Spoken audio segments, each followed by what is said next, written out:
अस्सलाम वालेकुम नाजरीन, मैं हूं अब्दुल बासित और आप देख रहे हैं उर्दू दिन। नाजरीन, आज हम मौजूद हैं 370 गनिया सेखावाला में, जहां पर आपकी मुलाकात करवाएंगे एक ऐसी शख्सियत से जो तकरीबन 5 साल से यूट्यूब पर काम कर रहे हैं और इन 5 सालों में तकरीबन उन्होंने 5 ऐसे खानदानों को आपस में मिलवा दिया है जो कि 47 की तकसीम में एक दूसरे से बिछड़ गए थे। आइए उनसे बाकायदा बात का आगाज करते हैं। तो जी नाजरीन, आज हमारे साथ मौजूद हैं जनाब नासिर कसाना साहब। सबसे पहले हम सर आपका शुक्र अदा करेंगे कि आपने अपने कीमती वक्त से हमारे लिए चंद लम्हात निकाले। तो सर हमें सबसे पहले ये बताइएगा कि आपने किससे इंस्पायर्ड होकर ये यूट्यूब चैनल शुरू किया और आप किस टॉपिक पे काम कर रहे हैं? मैं जी पहले तो ਤੁਹਾਨੂੰ ਦੱਸਦਾ ਕਿ ਮੈਂ ਪੰਜਾਬੀ 'ਚ ਗੱਲ ਕਰਾਂਗਾ ਕਿਉਂਕਿ ਸਾਡਾ ਨਾਰਾ ਹੀ ਆ ਪੰਜਾਬੀ ਬਚਾਓ ਪੰਜਾਬੀ ਪੜ੍ਹਾਓ। ਇੰਸਪਾਇਰ ਦਾ ਪੁੱਛਿਆ ਤੁਸੀਂ, ਇਹ ਸਭ ਤੋਂ ਪਹਿਲੇ ਜੀ ਮੈਂ ਵੀਡੀਓ ਦੇਖੀ ਸੀ ਚੱਕ ਨੰਬਰ 507, ਇਹ ਮਾਮੂ ਕਾਂਜਣ ਦੇ ਕੋਲ ਆ। ਸਾਵਲ ਧਾਮੀ ਸਾਹਿਬ ਇੰਡੀਆ ਦੇ ਵਿੱਚ ਬਹੁਤ ਵਧੀਆ ਕੰਮ ਕਰ ਰਹੇ ਨੇ, ਉਹਨਾਂ ਦੀ ਵੀਡੀਓ ਦੇਖੀ ਸੀ। ਉਹ ਜਦੋਂ ਮੈਂ ਵੀਡੀਓ ਦੇਖੀ ਸੀ ਮੈਂ ਬੜਾ ਹੈਰਾਨ ਹੋਇਆ ਵੀ ਯਾਰ ਇਹ ਤੇ ਸਾਡੇ ਤਰ੍ਹਾਂ ਪੰਜਾਬੀ ਬੋਲਦੇ, ਸਾਡੇ ਵਾਲੀਆਂ ਗੱਲਾਂ ਬਾਤਾਂ ਸਾਰਾ ਮਤਲਬ ਇੱਕ ਉਹ ਫਸਟ ਇੰਪ੍ਰੈਸ਼ਨ ਸੀਗਾ। ਉਹਨਾਂ ਨਾਲ ਦੇਖ ਕੇ ਫਿਰ ਮੈਂ ਅਸਲ ਦੇ ਵਿੱਚ ਤਾਂ ਮੈਂ ਆਪਣਾ ਪਿਛੋਕੜ, ਆਪਣਾ ਪਿੰਡ ਜਿਹੜਾ ਨਾ ਪਿਛਲਾ, ਉਹ ਲੱਭਦਾ ਸੀ ਕਿਸੇ ਨਾ ਕਿਸੇ ਤਰੀਕੇ ਨਾਲ ਕੋਈ ਬੰਦਾ ਮਿਲੇ ਜਿਹੜਾ ਸਾਨੂੰ ਉਹਦੀਆਂ ਫੋਟੋ, ਉਹਦੀਆਂ ਤਸਵੀਰਾਂ, ਵੀਡੀਓ ਦਿਖਾਵੇ, ਜਿਹੜੇ ਅਸੀਂ ਆਪਣੇ ਬਜ਼ੁਰਗਾਂ ਕੋਲੋਂ ਸੁਣਦੇ ਸੀ ਕਿ ਬਹੁਤ ਸੋਹਣਾ ਪਿੰਡ ਸੀ। ਉਹ ਫਿਰ ਮੈਂ ਉਹਦੀ ਜਦੋਂ ਵੀਡੀਓ ਦੇਖੀ ਤਾਂ ਮੈਂ ਕਿਹਾ ਯਾਰ ਇਹ ਤਾਂ ਕੰਮ ਬਹੁਤ ਵਧੀਆ ਹੈ, ਇਸ ਤਰੀਕੇ ਦੇ ਨਾਲ ਆਪਣੇ ਪਿੰਡ ਨੂੰ ਲੱਭਿਆ ਜਾ ਸਕਦਾ। ਕਿਉਂਕਿ ਯਾਹੂ ਦੇ ਦੌਰ ਤੋਂ ਮੈਂ ਲੱਗਾ ਸੀ, ਫੇਸਬੁੱਕ ਤੱਕ ਮੈਂ ਜਿੰਨਿਆਂ ਵੀ ਬੰਦਿਆਂ ਨੂੰ ਰਿਕੁਐਸਟ ਭੇਜੀ ਸੀ, ਇੰਡੀਆ ਦੇ ਬੰਦੇ ਨੇ 3 ਜਾਂ 4 ਬੰਦਿਆਂ ਨੇ ਰਿਕੁਐਸਟ ਜਿਹੜੀ ਐਕਸੈਪਟ ਕੀਤੀ ਸੀ, ਲੇਕਿਨ ਉਹਨਾਂ ਨੇ ਰਿਪਲਾਈ ਉਹਨਾਂ ਨੇ ਵੀ ਨਹੀਂ ਦਿੱਤਾ। ਮੇਰੇ ਕਿਸੇ ਵੀ ਮੈਸੇਜ ਦਾ ਉਹਨਾਂ ਨੇ ਰਿਪਲਾਈ ਨਹੀਂ ਦਿੱਤਾ ਹੈਗਾ। ਮੈਂ ਹਾਲਾਂਕਿ ਲੱਭ ਕੇ ਹੁਸ਼ਿਆਰਪੁਰ ਵਾਲੀ ਸਾਈਡ ਦੇ ਜਿਹੜੇ ਬੰਦੇ ਨੇ ਉਹਨਾਂ ਨੂੰ ਰਿਕੁਐਸਟ ਭੇਜੀ ਸੀ। ਫਿਰ ਮੈਂ ਇੱਕ ਛੋਟੀ ਜੀ ਵੀਡੀਓ ਬਣਾਈ 7-8 ਮਿੰਟ ਦੀ। ਉਹ ਵੀਡੀਓ ਜਿਹੜੀ ਨਾ ਮੇਰੀ ਉੱਥੇ ਇੰਡੀਆ 'ਚ ਦੇਖੀ ਗਈ, ਉਹ ਮੈਂ YouTube 'ਤੇ ਚੜ੍ਹਾਈ ਸੀ। ਉਦੋਂ ਮੈਨੂੰ ਇਹ ਵੀ ਨਹੀਂ ਸੀ ਪਤਾ ਕਿ YouTube ਜਿਹੜਾ ਨਾ ਇਹ ਅਰਨਿੰਗ ਵੀ ਕਰਦੀ ਹੈ, ਇਹ ਉਹ ਇਸ ਤਰ੍ਹਾਂ ਦਾ ਬਿਲਕੁਲ ਨਹੀਂ ਸੀ ਪਤਾ ਹੈਗਾ। ਅੱਛਾ, ਉਹ ਜਦੋਂ ਵੀਡੀਓ ਚੜ੍ਹਾਈ ਹੈ ਉੱਥੇ ਇੱਕ ਸਾਡੇ ਮੋਹਿੰਦਰ ਅੰਕਲ ਆ ਜੀ, ਮੋਹਿੰਦਰ ਭੂਮਲਾ, ਹਿੰਦੂ ਗੁੱਜਰ ਆ ਜੀ, ਉਹਨਾਂ ਨੇ ਵੀਡੀਓ ਦੇਖੀ, ਉਹ ਰਿਟਾਇਰਡ ਐਕਸੀਅਨ ਆ। ਉਹਨਾਂ ਨੇ ਥੱਲੇ ਕਮੈਂਟਸ ਕੀਤੇ ਨੇ ਕਿ ਯਾਰ ਬਾਬੇ ਸੁਲਤਾਨ ਨੇ ਜਿਹੜੀਆਂ ਗੱਲਾਂ ਕੀਤੀਆਂ ਨਾ ਇਹ ਤਾਂ ਬਿਲਕੁਲ ਹੋਈਆਂ। ਇਹ ਮੈਂ ਇਲਾਕੇ ਸਾਰੇ ਘੁੰਮੇ ਫਿਰੇ ਆ ਕਿਉਂਕਿ ਉਹ ਐਕਸੀਅਨ ਸੀਗੇ, ਉਹਨਾਂ ਦਾ ਉਹ ਏਰੀਆ ਸੀਗਾ। उन्होंने मेरी वो समझ लो भी उस कमेंट ने मेरी हौसला अफजाई की थी। उस तो बाद फिर मैं सिलसिला शुरू कर दिया। तो सर मैं ये भी बताएं कि आप YouTube के अलावा और आपकी ज़िंदगी की क्या मसरूफियात हैं, अपना कैसे अपना वक्त जो है उसे स्पेंड करते हैं? YouTube पहले मैं शौकिया करता सीगा, लेकिन हुण मैं इहनूं प्रोफैशनल तरीके दे नाल कर रहा हां। अच्छा, मेरा काम सी स्पेयर पार्ट दा, कारां दे स्पेयर पार्ट दा मेरा ठीक ठाक काम। उस तो बाद मैं ट्रेडिंग करदा, ट्रैक्टर दे जिहड़ा बिजनेस करदा है लै लईदा, वेच लईदा, ਇਹਦੀ ਵੀ ਟ੍ਰੇਡਿੰਗ ਕਰਦੀ ਹੈ। ਇਹ ਜਿਹੜਾ ਕੰਮ ਅਸੀਂ ਕਰਦੇ ਹਾਂ ਜੀ, ਇਹਦੇ ਨਾਲ ਸਾਨੂੰ ਇੱਕ ਨਸ਼ੇ ਵਾਲੀ ਕੈਫੀਅਤ ਹੋ ਜਾਂਦੀ ਹੈ ਕਿਉਂਕਿ ਅਸੀਂ ਵਿਛੜੀਆਂ ਰੂਹਾਂ ਮਿਲਾਉਂਦੇ ਹਾਂ। ਬਹੁਤ ਸਾਰੀਆਂ ਫੈਮਲੀਆਂ ਜਿਹੜੀਆਂ ਅਸੀਂ ਉਸ ਵਕਤ ਦੀਆਂ ਵਿਛੜੀਆਂ 1947 ਦੀਆਂ, ਉਹ ਅੱਜ ਤੱਕ ਨਹੀਂ ਮਿਲ ਸਕੀਆਂ, ਅਸੀਂ ਉਹਨਾਂ ਨੂੰ ਮਿਲਾਇਆ। ਭੈਣ ਭਰਾ ਜਾਂ ਚਾਚੀਆਂ ਤਾਈਆਂ, ਇਸ ਤਰ੍ਹਾਂ ਬਹੁਤ ਸਾਰੇ ਮਿਲਾਏ ਆ। ਅੱਛਾ, ਇਸ ਤੋਂ ਇਲਾਵਾ ਮੈਂ ਸੋਸ਼ਲ ਵਰਕਰ ਵੀ ਹਾਂ, ਮੈਂ PTI ਦਾ ਇੱਕ ਸੀਨੀਅਰ ਅਹੁਦੇਦਾਰ ਵੀ ਹਾਂ ਜੀ, ਪਿੰਡ ਦਾ ਮੈਂ ਚੇਅਰਮੈਨ ਵੀ ਹਾਂ ਉਸ਼ਰ ਜ਼ਕਾਤ ਕਮੇਟੀ ਦਾ। तो इस तरह ना मैनू इस तरह के काम करके जेडे ना बड़ी खुशी महसूस होती है जी। अब तक तकरीबन जो आप 500 से ज़ायद वीडियोस बना चुके हैं, कोई ऐसी स्टोरी या कोई ऐसा वाक़या जिसने आपको सबसे ज़्यादा इंस्पायर्ड किया हो? एक दो वाक़या तो ऐसे है कि जदों असीं ज़ाहरा जदों बंदा किसी बिछड़ी हुई रूह नूं मिलांदा, ओहदी बड़ी तस्कीन मिलदी, ओहदा नशा ही वखरा आ। जदों घर वाले तुहानूं कहंदे कि यार तुहाडी बड़ी मेहरबानी, वो इन्नियां दुआवां दिंदे ना भी मैं समझदा ये दुआवां ਜਿਹੜੀਆਂ ਨਾ ਇਹ ਦਿਲ ਚੋਂ ਨਿਕਲਦੀਆਂ, ਇਹ ਬੰਦਾ ਕਿਸੇ ਕੋ ਪੈਸੇ ਨਾਲ ਨਹੀਂ ਕਰਵਾ ਸਕਦਾ। ਹਾਂ, ਦੂਸਰੀ ਬਾਤ ਅਸੀਂ ਇੱਕ ਸਟੋਰੀ ਕੀਤੀ ਸੀ ਇੱਥੇ 475 ਗਿੱਦੜ ਪਿੰਡੀ ਦੇ ਵਿੱਚ, 475 ਗਿੱਦੜ ਪਿੰਡੀ ਦੇ ਵਿੱਚ, ਉਹਨੂੰ ਹੁਣ ਗੁੱਜਰ ਪਿੰਡੀ ਕਹਿੰਦੇ ਆ।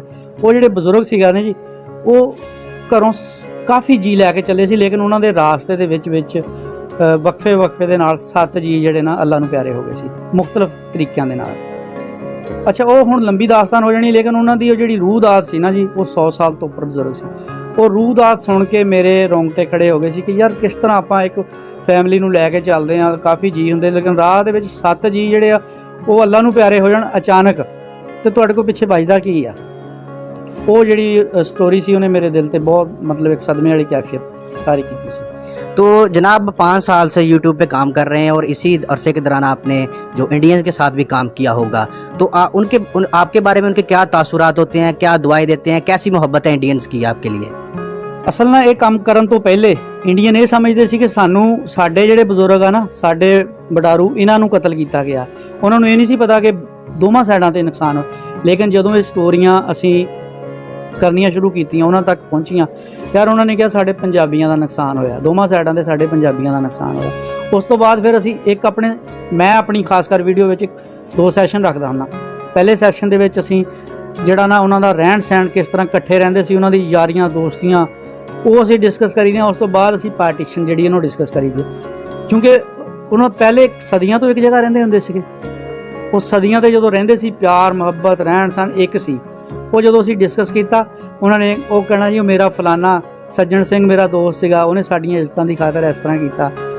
ਤੇ ਉਹ ਫਿਰ ਜਦੋਂ ਚੀਜ਼ਾਂ ਸਾਹਮਣੇ ਆਈਆਂ, ਫਿਰ ਮੁਹੱਬਤਾਂ ਜਿਹੜੀਆਂ ਸੀ ਨਾ ਦੱਬੀਆਂ ਹੋਈਆਂ ਖੌਫ ਦੇ ਵਿੱਚ, ਉਹ ਬਾਹਰ ਆਈਆਂ। ਜਦੋਂ ਉਹ ਬਾਹਰ ਆਈਆਂ ਨਾ ਜੀ, ਫਿਰ ਮੇਲ ਮਿਲਾਪ ਸ਼ੁਰੂ ਹੋਏ।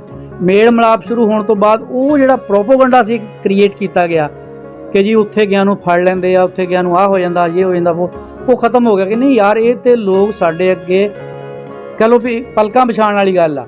ਇੰਨਾ ਪਿਆਰ ਦਿੰਦੇ ਪਾਕਿਸਤਾਨ ਆਏ, ਇਹਨਾਂ ਦੀ ਪਗੜੀ ਨੂੰ ਸਲਾਮ ਆ ਜੀ।